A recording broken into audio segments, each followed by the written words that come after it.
भाजपा की पहली सूची में सभी वर्गों को प्रतिनिधित्व। प्रधानमंत्री तीसरी बार वाराणसी से उम्मीदवार। बनारस की जनता में खुशी। प्रधानमंत्री ने पार्टी को दिया धन्यवाद। कहा, बाबा विश्वनाथ की नगरी में अपने परिवारजनों की सेवा को लेकर बहुत उत्सुक हूं।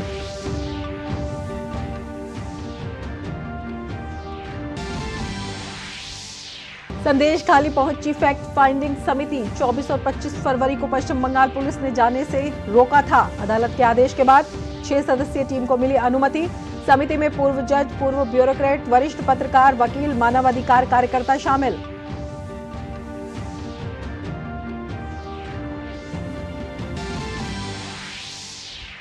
छत्तीसगढ़ के कांकेर जिले में सुरक्षा बलों ने एक नक्सली को किया ढेर। मुठभेड़ में एक जवान भी हुआ शहीद। इलाके में सर्च ऑपरेशन जारी।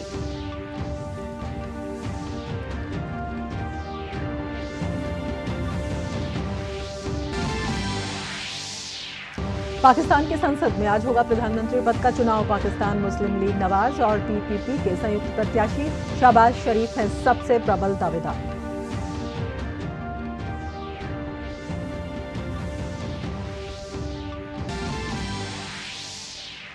गाजा में लोगों तक मानवीय सहायता पहुंचाने के लिए अमेरिका ने पहली बार विमान से पहुंचाई मदद। संघर्ष से प्रभावित नागरिकों के लिए अमेरिकी वायुसेना के विमानों ने खाद्य सामग्री के हजारों पैकेट्स किए एयर ड्रॉप।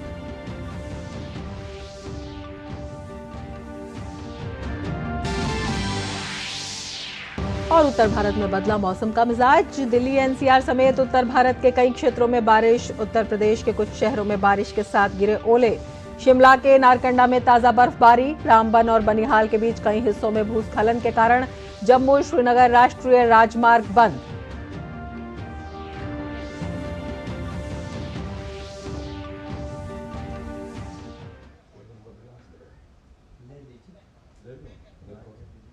नमस्कार, डीडी न्यूज में आपका स्वागत है। मैं हूं रमा त्यागी। लेंगे समाचार विस्तार से। भाजपा लोकसभा चुनाव में हर वर्ग को प्रतिनिधित्व देने का प्रयास कर रही है और इसकी झलक कल जारी हुई लोकसभा चुनाव की पहली सूची में साफ तौर पर देखने को मिली। लोकसभा चुनाव के लिए 16 राज्य और 2 केंद्र शासित प्रदेशों से 195 उम्मीदवारों की पहली सूची जारी कर दी गई। 195 उम्मीदवारों की इस सूची में 28 महिलाओं और 50 से कम उम्र वाले 47 युवा उम्मीदवारों को भी मौका दिया गया है। भाजपा की सूची में अनुसूचित जाति के 27, अनुसूचित जनजाति के 18 और पिछड़ा वर्ग के 57 उम्मीदवार शामिल हैं। भाजपा की पहली सूची में उत्तर प्रदेश से 51, पश्चिम बंगाल से 26, मध्य प्रदेश से 24, गुजरात से 15, राजस्थान से 15, केरल से 12, तेलंगाना से 9, असम के 14 में से 11, झारखंड में छत्तीसगढ़ से 11, दिल्ली से 5, जम्मू कश्मीर से 2, उत्तराखंड से 3, अरुणाचल प्रदेश से 2, गोवा से 1, त्रिपुरा से 1, अंडमान निकोबार से 1 और दमन दीव से 1 उम्मीदवार शामिल है। प्रधानमंत्री नरेंद्र मोदी ने भाजपा नेतृत्व और काशी की जनता को आभार व्यक्त करते हुए सोशल मीडिया साइट एक्स पर लिखा, बाबा विश्वनाथ की नगरी काशी में तीसरी बार अपने परिवारजनों की सेवा को लेकर बहुत उत्सुक हूं। भाजपा नेतृत्व को बहुत बहुत धन्यवाद। इसके साथ ही मुझ में निरंतर विश्वास जताने के लिए पार्टी के करोड़ों निस्वार्थ कार्यकर्ताओं को मेरा नमन। 2014 में मैं लोगों के सपनों को साकार करने और गरीब से गरीब को सशक्त बनाने का संकल्प लेकर काशी गया था। बीते 10 वर्षों में काशी का कायाकल्प करने के लिए हमने अलग अलग सेक्टर में तेज प्रगति की है। विकास के इस चौतरफा प्रयास में आगे भी कोई कोर कसर बाकी नहीं रखूंगा। काशी के मेरे भाइयों और बहनों ने मुझे जो अपार स्नेह और आशीर्वाद दिया है, उसके लिए मैं हृदय से अपनी कृतज्ञता व्यक्त करता हूं। भाजपा द्वारा लोकसभा चुनाव 2024 के लिए वाराणसी सीट से प्रधानमंत्री नरेंद्र मोदी के चुनाव लड़ने की घोषणा के बाद भाजपा कार्यकर्ताओं ने जश्न मनाया।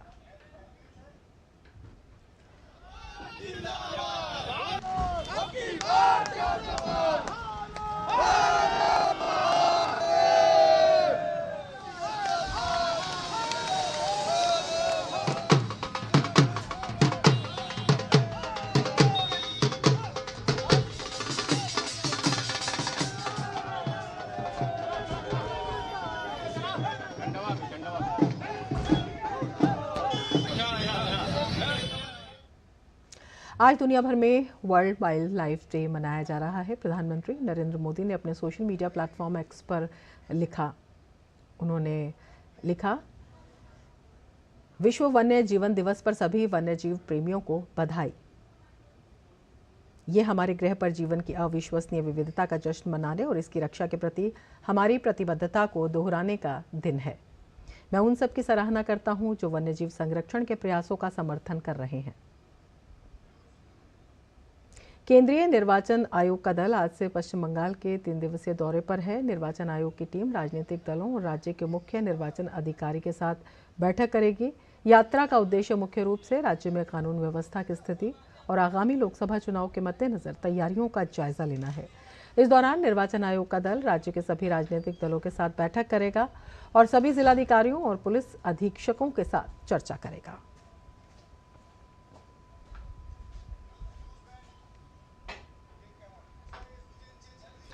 सिविल सोसाइटी के सदस्यों की एक उच्च स्तरीय समिति आज संदेश खाली पहुंच गई है। फैक्ट फाइंडिंग समिति संदेश खाली के सच को सामने लाने के लिए पीड़ितों से मुलाकात करेगी, पूरे मामले की जानकारी लेगी। इस फैक्ट फाइंडिंग समिति में पूर्व जज, पूर्व ब्यूरोक्रेट, वरिष्ठ पत्रकार, वकील, मानव अधिकार कार्यकर्ता शामिल हैं जो संदेश खाली का दौरा कर वहां के हालात का जायजा लेगी। इस उच्च स्तरीय समिति में पटना उच्च न्यायालय के सेवानिवृत्त पूर्व मुख्य न्यायाधीश एल नरसिम्हा रेड्डी के नेतृत्व में इस टीम को पहले 24 और 25 फरवरी को संदेश खाली का दौरा करना था। हालांकि टीम को बंगाल पुलिस ने जाने नहीं दिया और हिरासत में लेकर बाद में रिहा कर दिया था। समिति ने इसके बाद कोलकाता हाईकोर्ट का रुख किया। कोलकाता उच्च न्यायालय ने 6 सदस्यीय टीम को संदेश खाली जाने की अनुमति दे दी थी। खबर छत्तीसगढ़ से। छत्तीसगढ़ के कांकेर जिले में पुलिस और नक्सलियों के बीच मुठभेड़ में एक नक्सली की मौत हुई है। वहीं मुठभेड़ में एक जवान शहीद हो गया है। मुठभेड़ में बस्तर फाइटर्स के जवान रमेश कुरेठी शहीद हुए हैं। मुठभेड़ में सर्चिंग के दौरान एक पुरुष माओवादी का शव और एक AK-47 बरामद किया गया है। मुठभेड़ स्थल के आसपास सर्चिंग अभियान जारी है। ये मुठभेड़ जिले के नक्सल प्रभावित हिदुर के जंगलों में 1 घंटे तक चली। SPI के एलिसेला ने इस मुठभेड़ की पुष्टि की है। ये मामला छोटे बेटियां थाना क्षेत्र का है। जंगलों में माओवादियों की उपस्थिति की सूचना पर ऑपरेशन पर पुलिस पार्टी रवाना हुई थी। इस दौरान घात लगाए नक्सलियों ने पुलिस जवानों की टीम पर हमला बोल दिया। पुलिस टीम ने भी मोर्चा संभालते हुए जवाबी कार्रवाई की। पुलिस की टीम ने नक्सलियों को मुंहतोड़ जवाब दिया।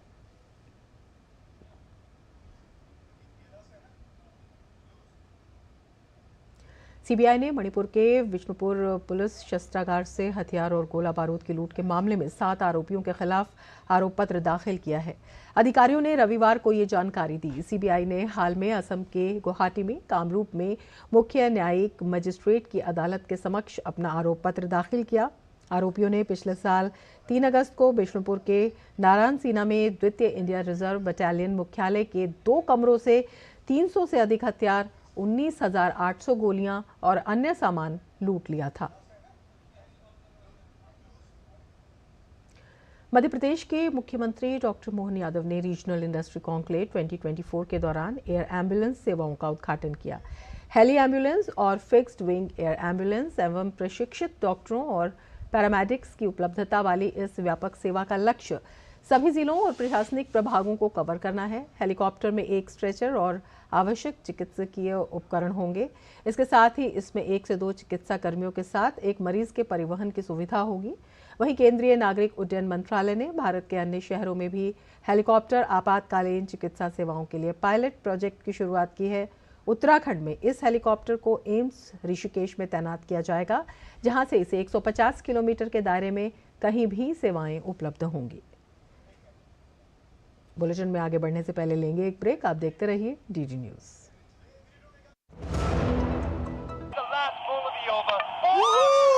यार लड्डू हम यहाँ बैठे बैठे पैसे बना सकते हैं।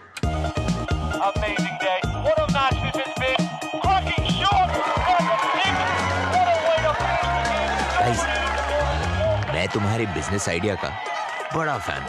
अब बिजनेस चाहे जो भी, SBI का करंट अकाउंट तो चाहिए ना। SBI करंट अकाउंट से सिंप्लीफाइड बिजनेस ट्रांजैक्शन और ग्रेट कस्टमर सर्विस।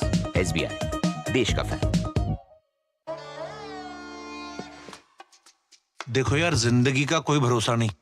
पता नहीं कब फोटो पे हार चढ़ जाए और फैमिली का फ्यूचर, बच्चों की पढ़ाई खतरे में पड़ जाए। तो आज ही पॉलिसी बाजार से 1 करोड़ का टर्म लाइफ इंश्योरेंस कराओ, सिर्फ 525 रुपए महीने से शुरू। मोदी सरकार की गारंटी, सभी को मिल रही हैं सस्ती एवं अच्छी दवाएं, वो भी कम से कम 75% कम कीमतों पर। और अब देश भर में 25,000 जन औषधि केंद्रों के अभियान के तहत रोजगार के अवसर की भी गारंटी।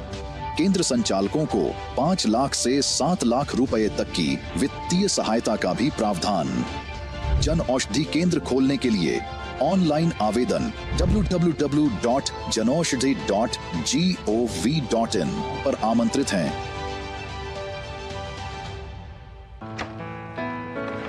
पापा ये सब? हाँ, जो चीजें सालों से बेवजह पड़ी हो उन्हें हटा देना चाहिए। ये भी दादाजी की पुरानी पासबुक और एफडी। अरे ये कैसे रह गया? पैसे गए? नहीं, उपाय है। बैंक खाते को संचालित करते रहना चाहिए, वरना खाता इनऑपरेटिव हो जाता है। ऐसे में बैंक से संपर्क करें, खाता सक्रिय करवाएं और आपकी रकम जो है उसे ब्याज समेत क्लेम करें। दादू ये आरबीआई कहता है जानकार बनिए, सतर्क रहिए। सही कह रहा है। ब्रेक के बाद फिर से आपका स्वागत है। प्रधानमंत्री मोदी की बीते कुछ दिनों पहले हुई संयुक्त अरब अमीरात और कतर की यात्राएं भारतीय कूटनीति में एक महत्वपूर्ण मील का पत्थर साबित हो रही हैं, जो मध्य पूर्व के साथ जुड़ाव में एक रणनीतिक बदलाव को दर्शाती हैं। इस बदलाव के लिए 5 चीजें बेहद अहम रही हैं। पहला, मध्य पूर्व के देशों के साथ बढ़ी हुई राजनयिक भागीदारी।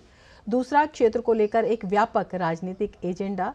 G20 सम्मेलन के दौरान भारत मध्य पूर्व यूरोप को मिलाकर आर्थिक कॉरिडोर बनाने का फैसला दिखाता है कि मध्य पूर्व के देशों के साथ संबंध मजबूत करने को लेकर भारत कितना गंभीर है। तीसरा, मध्य पूर्व क्षेत्र को किसी खास धार्मिक चश्मे से न देखना। चौथा, अरब देशों के साथ आर्थिक संबंधों को गहरा करना। और पांचवा, आतंकवाद विरोधी सहयोग का विस्तार। ये सभी रणनीतिक विकास वैश्विक आर्थिक केंद्र और क्षेत्र में शांति और समृद्धि को बढ़ावा देने में एक प्रमुख भागीदार के रूप में खाड़ी देशों के बीच भारत की बढ़ती मान्यता को दर्शाता है। अरब के खाड़ी देशों के साथ संबंधों की नई इबारत भारतीय कूटनीति के लिए हाल के दशक में सबसे अहम उपलब्धि है। अबुधाबी में अक्षरधाम मंदिर का शुभारंभ और कतर में जासूसी के आरोप में जेल में बंद 8 पूर्व भारतीय नौसैनिकों की रिहाई भारतीय कूटनीति की सबसे महत्वपूर्ण उपलब्धियों में से एक रही है। भारतीय नौसेना लक्षद्वीप के मिनिकॉय द्वीप समूह में अगले सप्ताह एक नया बेस INS जटायु बनाने जा रही है। भारतीय नौसेना 6 मार्च को नौसेना प्रमुख एडमिरल R हरि कुमार की उपस्थिति में मिनिकॉय में INS जटायु के रूप में नौसैनिक टुकड़ी को शामिल करने के लिए पूरी तरह तैयार है। INS जटायु रणनीतिक रूप से महत्वपूर्ण लक्षद्वीप समूह में सुरक्षा बुनियादी ढांचे को बढ़ाने के नौसेना के संकल्प में एक अहम मील का पत्थर है। INS जटायु की स्थापना द्वीपों में भारतीय नौसेना के परिचालन क्षमता और कनेक्टिविटी को बढ़ाएगी। नौसेना डिटैचमेंट मिनिकॉय की स्थापना 1980 के दशक की शुरुआत में नौसेना ऑफिसर इन चीफ लक्षद्वीप की परिचालन कमान के तहत की गई थी।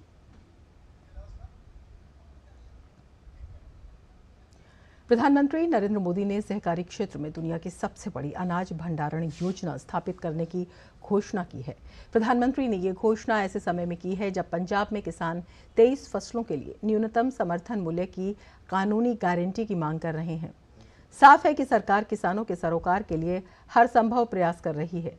अब तक की सबसे बड़ी अनाज भंडारण योजना के तहत 11 राज्यों में 11 प्राथमिक कृषि ऋण समितियों में शुरू की जा रही एक पायलट परियोजना का उद्घाटन करते हुए मोदी ने कहा कि भंडारण बुनियादी ढांचे की कमी के कारण किसानों को नुकसान हुआ। योजना के तहत अगले 5 वर्षों में 1.25 लाख करोड़ रुपए की लागत से 700 लाख मीट्रिक टन का भंडारण बुनियादी ढांचा स्थापित करने की योजना है। इससे किसान अपनी उपज का भंडारण कर सकेंगे और अपनी जरूरत के हिसाब से सही समय पर बेच सकेंगे। इससे उन्हें बैंकों से ऋण लेने में भी मदद मिलेगी। प्रधानमंत्री मोदी ने गोदामों और अन्य कृषि बुनियादी ढांचे के निर्माण के लिए अतिरिक्त 500 प्राथमिक कृषि ऋण समितियों की आधारशिला भी रखी। इसके अलावा उन्होंने 18,000 प्राथमिक कृषि ऋण समितियों में कंप्यूटरीकरण के लिए एक परियोजना का उद्घाटन किया, जिसमें खेती को अत्याधुनिक तकनीक के साथ जोड़ा गया और पूरी तरह से डिजिटल भुगतान पर स्विच किया गया। अमेरिकी मीडिया में भारत के धार्मिक स्थलों की जमकर तारीफ की गई है। अमेरिकी अखबार वॉल स्ट्रीट जर्नल के एक लेख में वॉल्टर रसेल मीड ने कहा कि भाजपा का लक्ष्य हिंदू पुनरुत्थानवाद को आर्थिक विकास के साथ जोड़ना है, जैसा काशी विश्वनाथ कॉरिडोर और राम जन्मभूमि मंदिर में देखा गया है। लेखक ने आगे कहा कि राम जन्मभूमि मंदिर का उद्देश्य आर्थिक वृद्धि लाना है, जहां मंदिर के साथ साथ सड़कें, राजमार्ग और एक नए हवाई अड्डे का विकास पर्यटकों की भीड़ को समायोजित करने के लिए काफी अहम है। इसमें कोई संदेह नहीं है कि आज के हिंदू पुनरुत्थान का जुनून और धर्म परायणता एक ऐसी ताकत है जिसे दुनिया भर में महसूस किया जाएगा। वॉल्टर रसेल मीड ने कहा कि धार्मिक पर्यटन भारतीय पहचान को और गहरा करेगा, साथ ही परिवर्तनकारी आर्थिक विकास को बढ़ावा देगा। हाल ही में सांख्यिकी और कार्यक्रम कार्यान्वयन मंत्रालय ने 2022-23 के लिए घरेलू उपभोग व्यय पर सर्वेक्षण जारी किया है, जिसमें 2011-12 की तुलना में 2022-23 में प्रति व्यक्ति मासिक घरेलू व्यय 2 गुने से अधिक हो गया है। भारत में भोजन पर खर्च का हिस्सा पिछले 20 वर्षों में बदल गया है। 1999, 2000 के और 2022 और 2023 के बीच शहरी और ग्रामीण दोनों परिवारों के लिए भोजन पर खर्च की हिस्सेदारी में धीरे धीरे गिरावट आई है। हालांकि ये पहली बार है कि ग्रामीण भारत में भोजन पर व्यय कुल उपभोग व्यय के 50% से कम हो गया है और शहरी भारत में 40% से कम हुआ है। औसत ग्रामीण और शहरी भारतीयों ने 2022-23 में पहली बार खाद्यान्न की तुलना में फलों और सब्जियों पर अधिक खर्च किया। आंकड़ों से पता चलता है कि ग्रामीण क्षेत्रों में खपत शहरी क्षेत्रों की तुलना में तेजी से बढ़ रही है।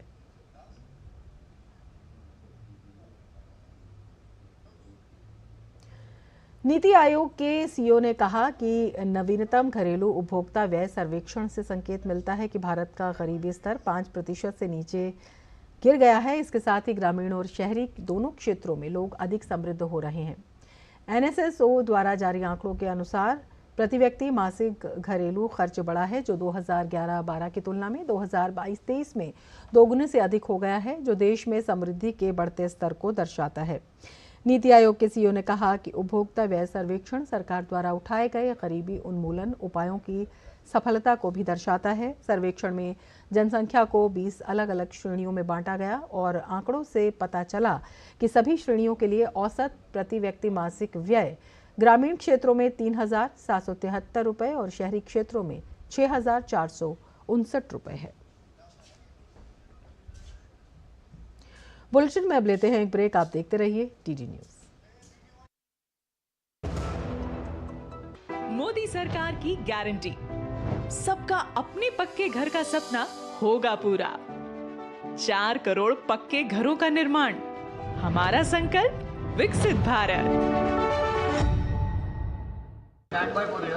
यारो, शादी तो मैं प्रीति से ही करूंगा। कॉलेज टॉप करके अच्छी सी नौकरी लूंगा, झट से प्रीति को प्रपोज कर दूंगा और फैमिली हॉलिडे स्पेन में।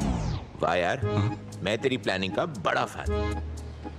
तू आज ही एसबीआई में अपना सेविंग्स अकाउंट ओपन कर ले और अपने स्पेन हॉलिडे की सेविंग शुरू कर। एसबीआई सेविंग्स अकाउंट के साथ पाइए सेफ, सिक्योर, कन्वीनियंट बैंकिंग और ग्रेट कस्टमर सर्विस। एसबीआई, देश का फैन।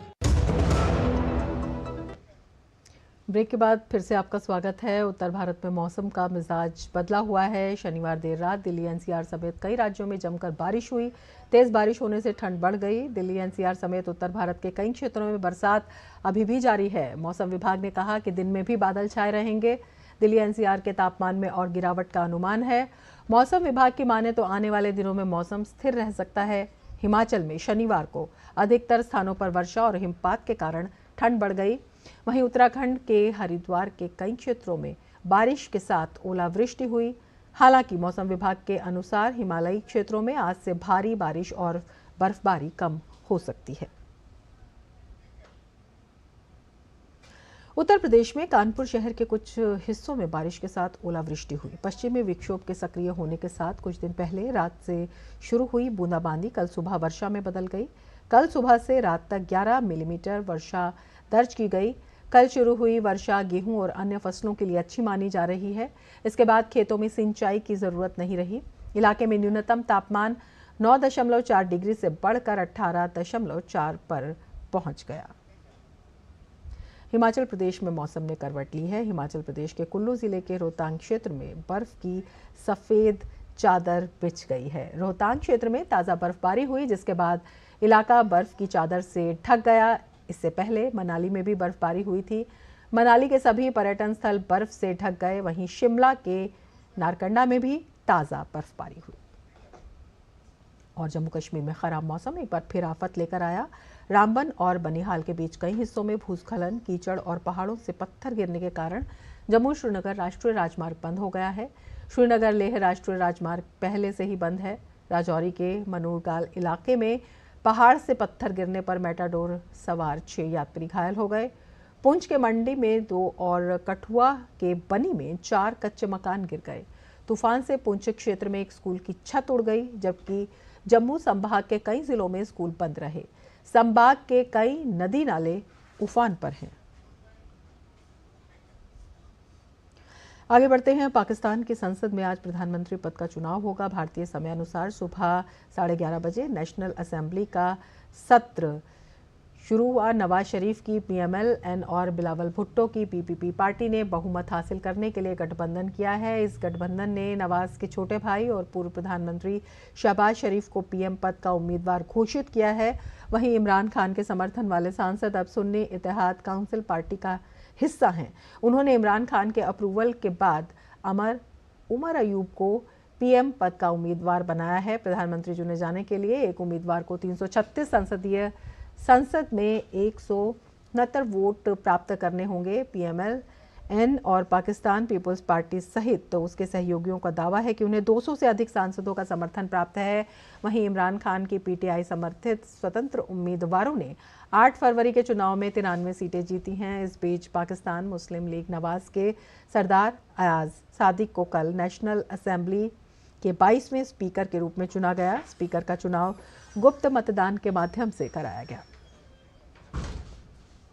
गाजा में लोगों तक मानवीय सहायता पहुंचाने के लिए अमेरिका ने पहली बार विमान से मदद पहुंचाई। संघर्ष से प्रभावित नागरिकों को जरूरी राहत मुहैया करने के लिए वायुसेना के केंद्रीय कमान के 3 विमानों ने खाद्य सामग्री के 38,000 पैकेट वाले 66 बंडल गिराए। ये एयर ड्रॉप गाजा में अधिक सहायता प्राप्त करने के निरंतर प्रयास का हिस्सा है, जिसमें गलियारों और रास्तों के माध्यम से सहायता को बढ़ाना भी शामिल है। ब्रिटेन, फ्रांस, मिस्र और जॉर्डन सहित अन्य देशों ने भी पहले गाजा में हवाई रास्ते से सहायता पहुंचाई है, लेकिन अमेरिका द्वारा ये पहली बार सहायता की गई है। अमेरिका के राष्ट्रपति जो बाइडेन ने शुक्रवार को गाजा में आपातकालीन मानवीय सहायता भेजने की घोषणा की थी। साथ ही बाइडेन ने कहा था कि अमेरिका इस बात पर जोर देगा कि इजराइल अधिक से अधिक ट्रकों और अधिक मार्गों की सुविधा प्रदान करे, ताकि अधिक से अधिक लोगों को उनकी ज़रूरत के अनुसार मदद मिल सके। अमेरिकी अधिकारियों का कहना है कि इजराइल इस मिशन का समर्थन करता है, जिससे ज़मीन पर मौजूद लोगों की सुरक्षा सुनिश्चित करने के लिए सावधानीपूर्वक योजना बनाई जा रही है। कैलिफोर्निया के नवादा काउंटी में भारी बर्फबारी हुई। भारी बारिश के बाद राजमार्ग को बंद कर दिया गया। नवादा काउंटी में भारी बर्फबारी के बाद अंतर्राज्यीय 80 के एक हिस्से को बंद करने के बाद फुटेज जारी किया गया। आपको बता दें कि बर्फीले तूफान के बाद कैलिफोर्निया के सियरा नेवादा के कुछ हिस्सों में कल दोपहर तक 42 इंच बर्फ ढक गई थी। महिला प्रीमियर लीग में आज गुजरात जायंट्स और दिल्ली कैपिटल की टीम आमने सामने होंगी। मौजूदा सीजन में दिल्ली कैपिटल्स का अब तक का सफर अच्छा रहा है। ये टीम अब तक 4 मैच खेल चुकी है, जिसमें से 2 मुकाबलों में जीत के साथ अंक तालिका में दूसरे स्थान पर काबिज है। वहीं गुजरात जायंट्स को इस संस्करण में अब तक एक भी जीत नहीं मिली है। आज खेले जाने वाले मुकाबले में गुजरात की टीम अपना खाता खोलना चाहेगी। WPL में शनिवार शाम खेले गए मैच में मुंबई इंडियंस ने रॉयल चैलेंजर्स बेंगलोर को हराकर टूर्नामेंट में अपनी तीसरी जीत दर्ज कर ली। मुंबई ने RCB को 7 विकेट से हराकर टॉस जीतकर पहले बल्लेबाजी करने उतरी। RCB ने 6 विकेट गंवाकर 131 रन बनाए थे। जवाब में लक्ष्य का पीछा करने उतरी मुंबई की टीम ने 16वें ओवर में लक्ष्य हासिल कर लिया। रणजी ट्रॉफी के सेमीफाइनल का आज दूसरा दिन है। मध्य प्रदेश और विदर्भ के बीच खेले जा रहे पहले सेमीफाइनल मैच की पहली पारी के दूसरे दिन मध्य प्रदेश की टीम 47 रन से आगे खेलना शुरू करेगी। पहले दिन का खेल खत्म होने तक मध्य प्रदेश ने 1 विकेट खोकर 47 रन बना लिए हैं। इससे पहले कल पहले बल्लेबाजी करने उतरी विदर्भ की पूरी टीम 170 रन बनाकर ऑल आउट हो गई।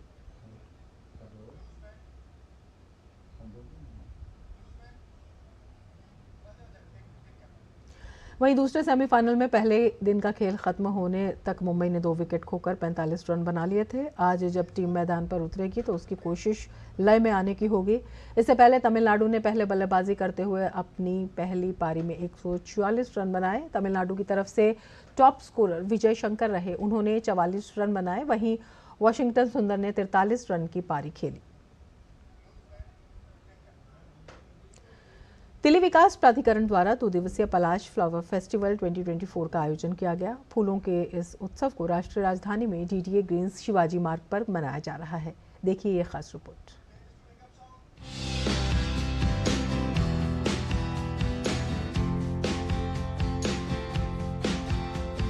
दिखने में बेहद आकर्षक, कोमल, सुगंध से भरपूर और रंग बिरंगे फूल सभी के प्रिय होते हैं। बसंत का मौसम हो और सदाबहार फूलों की चर्चा न हो, भला कैसे हो सकता है। फूलों के इसी उत्सव को राष्ट्रीय राजधानी में डीडीए ग्रीन्स शिवाजी पार्क पर मनाया जा रहा है। पलाश फ्लावर फेस्टिवल के नाम से आयोजित इस महोत्सव में विभिन्न प्रजातियों के फूलों को प्रदर्शित किया गया है। खास बात ये है कि यहाँ फूलों के अलावा अलग अलग किस्मों के पौधे भी प्रदर्शित किए गए हैं, जिनमें कई विदेशी प्रजातियाँ भी शामिल हैं। इस मौके पर डीडीए के प्रधान आयुक्त ने कहा कि ये आयोजन लोगों को पर्यावरण के संरक्षण के प्रति जागरूक कर रहा है। ये पिछले साल से हमने शुरू किया है। पिछले साल के रिजल्ट्स बड़े इनकरेजिंग थे। इस साल भी हमें पूरी उम्मीद है कि आसपास के पब्लिक यहाँ आएंगी और इस फेस्टिवल में 4 चांद लगाएंगे। फूलों के इस 2 दिवसीय महोत्सव पलाश फ्लावर फेस्टिवल का उद्देश्य देश की राजधानी दिल्ली में हरियाली और इकोलॉजिकल डेवलपमेंट को बढ़ावा देना है। सैकड़ों की संख्या में लोग यहां आ रहे हैं और इस फ्लावर फेस्टिवल का हिस्सा बन रहे हैं। आइए जानते हैं लोगों से उन्हें इस फ्लावर फेस्टिवल में क्या कुछ खास देखने को मिला। यहाँ पे इतने तरह के फूल लगा रखे हैं इन्होंने, बहुत अच्छे फूल हैं जिनसे इन्होंने अलग अलग तरह की डेकोरेशन कर रखी है और मुझे वो देख के बहुत अच्छा लगा। और बच्चों को भी सबको आना चाहिए। यहाँ पे टाइम बहुत अच्छा, भी मौसम भी साफ है, तो आई थिंक दिल्ली में ऐसा मौसम और ऐसी हवा बहुत कम मिलती है। पलाश फ्लावर फेस्टिवल में बच्चे भी काफी बड़ी संख्या में हिस्सा ले रहे हैं। इस दौरान बच्चों के लिए पौधे लगाने की प्रतियोगिता का आयोजन किया गया। साथ ही साथ उन्हें फूलों की अलग अलग किस्मों को जानने और पहचानने का मौका भी मिला। फ्लावर कंपटीशन में पार्ट लिया और मैंने पहले मिट्टी डाली, उसके बाद पौधा डाला, फिर मिट्टी को पानी दिया, इसलिए बन गया। और मुझे यहाँ पर फ्लावर फेस्टिवल में बहुत अच्छा लगा। पहले मैंने ये गमला ले लिया, फिर उसके बाद मैंने इसमें नेम स्लिप लगवाई, फिर उसके बाद मैंने इसमें मिट्टी डाल दी नीचे डाल के, फिर उसके बाद मैंने फ्लावर खरीद के फिर इसमें फ्लावर लगा दिए। इधर आके अच्छा लगा। इधर मैंने बहुत सारे फ्लावर्स के नेम्स सीखे और अच्छे अच्छे फ्लावर्स थे। इसके अलावा इस महोत्सव में बच्चों के लिए डीजे प्ले, बैंड प्रस्तुति और सेल्फी पॉइंट जैसे कई आकर्षण के केंद्र रखे गए हैं। आपने देखा कि बसंत के आगमन के साथ ही पलाश फ्लावर फेस्टिवल को लेकर लोगों के बीच उत्साह का माहौल है। लोग यहां आ रहे हैं और डीडीए की इस पहल की सराहना कर रहे हैं। कैमरा पर्सन पीयूष के साथ मैं नेहा गोस्वामी, डीडी न्यूज। इसके साथ ही इस बुलेटिन में फिलहाल इतना ही। नमस्कार।